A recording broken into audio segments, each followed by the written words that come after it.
تکبیر تحریمہ کہتے وقت رفع الیدین کرتے، اور جب رکوع میں جاتے تو رفع الیدین کرتے، اور جب رکوع سے اٹھتے تب رفع الیدین کرتے، ولا یرفعہما بین السجدتین، لیکن دونوں سجدوں کے درمیان نہیں کرتے تھے۔ معلوم یہ ہوا کہ جب اب ہمیں کیا کرنا ہے، ہمیں رکوع کرنا ہے، رکوع میں جانا ہے۔ آپ سورہ فاتحہ پڑھ چکے، کوئی سورت پڑھ چکے، اب رکوع میں جاتے وقت آپ اپنے ہاتھوں کو کندھوں کے برابر یا کان کے برابر لے جائیں گے اور رکوع میں چلے جائیں گے۔ رکوع میں کیسے جائیں گے؟ کیا رکوع میں گئے اور کھڑے ہوئے ہیں آدھا اور آدھا؟ اللہ کے رسول صلی اللہ علیہ وسلم ثم ارکع حتی تطمئن راکعا، رکوع جائیے، بالکل پیٹھ آپ کی سیدھی ہونی چاہیے، یہ نہیں کہ ایسے ہو سر آپ کی اٹھی ہوئی، سر اٹھا ہوا ہو، نہیں، بالکل سیدھی پیٹھ ہونی چاہیے، سر بھی بالکل برابر ہونا چاہیے، یہ دونوں حصہ، پورا حصہ بالکل برابر ہونا چاہیے۔ ایک بات۔ دوسری بات یہ کہ رکوع حتی تطمئن راکعا، یہاں تک کہ رکوع میں آپ کو اطمینان حاصل ہو جائے، یہ نہیں کہ رکوع گئے اور فوراً اٹھ گئے۔ یہی وجہ تھی کہ صحابی کو نبی کریم صلی اللہ علیہ وسلم فرماتے تھے ارجع فصلی فانک لم تصلی، جاؤ دوبارہ۔ کیا کوئی رکوع نہیں چھوڑ رہے تھے، وہ سجدہ نہیں چھوڑ رہے تھے، کوئی چیز، بس جلدی جلدی نماز ہو رہی تھی، نہ رکوع اچھے سے ہو رہا تھا نہ سجدہ اچھے سے ہو رہا تھا، جس کی وجہ سے نبی کریم صلی اللہ علیہ وسلم نے فرمایا گویا کہ تم نے نماز ہی نہیں پڑھی۔ تو حتی تطمئن راکعا، اب یہاں پر رکوع میں جا کر رکوع کی دعا وہ شخص پڑھے گا سبحان ربی العظیم یا دوسری دعائیں جو بھی ثابت ہیں، دعائیں پڑھ لیا، سیدھا وہ شخص بالکل پیٹھ سیدھی کر کے رکوع میں وہ کھڑا ہوا، اب وہ سمی اللہ لمن حمدہ کہہ کر کے اٹھنا چاہتا ہے۔ ایسے اٹھتے ہوئے وہ کیا کرے گا؟ ظاہر سی بات ہے جیسا کہ پہلی روایت بخاری اور مسلم کی آئی کہ وہ شخص جب رکوع سے اٹھے گا تو رکوع سے اٹھتے وقت رفع الیدین کرے گا، رفع الیدین یعنی کندھے تک ہاتھ اٹھائے یا کان کے برابر تک ہاتھ لے جائے۔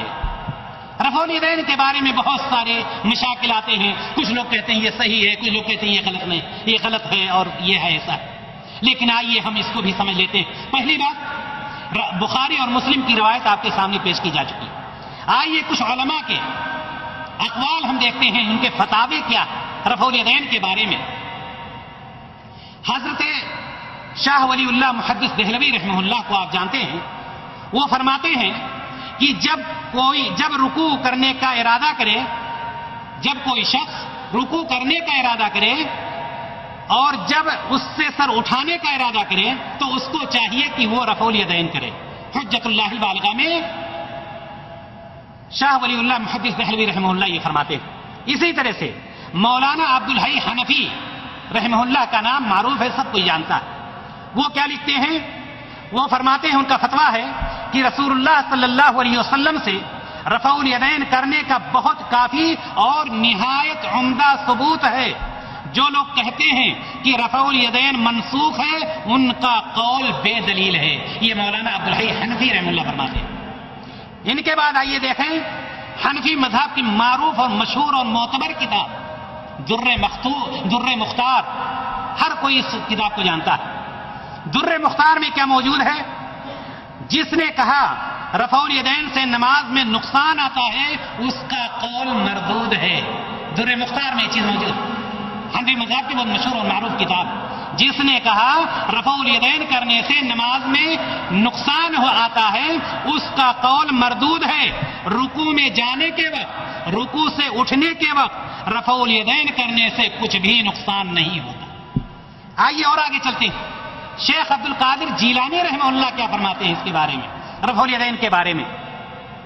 شیخ عبد القادر جیلانی رحمہ اللہ فرماتے ہیں نماز میں تکبیر اولیٰ کے وقت، رکوع میں جاتے وقت اور رکوع سے اٹھتے وقت رفع الیدین کرنا چاہیے۔ غنیۃ الطالبین ان کی جو معروف کتاب ہے اس میں یہ چیز موجود ہے۔ معلوم یہ ہوا کہ اب ہمیں کیا کرنا ہے؟ رکوع سے اٹھتے وقت رفع الیدین کرنا ہے۔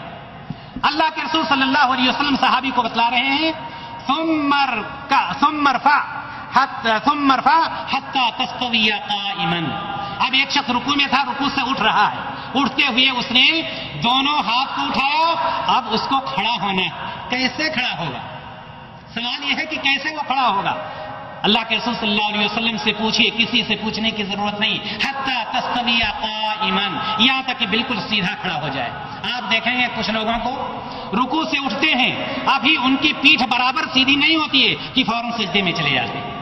اللہ کے رسول صلی اللہ علیہ وسلم حتی تستوی قائما، یہاں تک کہ سیدھا کھڑے ہو جائیے، یعنی رکوع سے اٹھیے اور رکوع سے اٹھنے کے بعد سیدھا کھڑے ہو جائیے، بالکل سیدھا ہو جائیے۔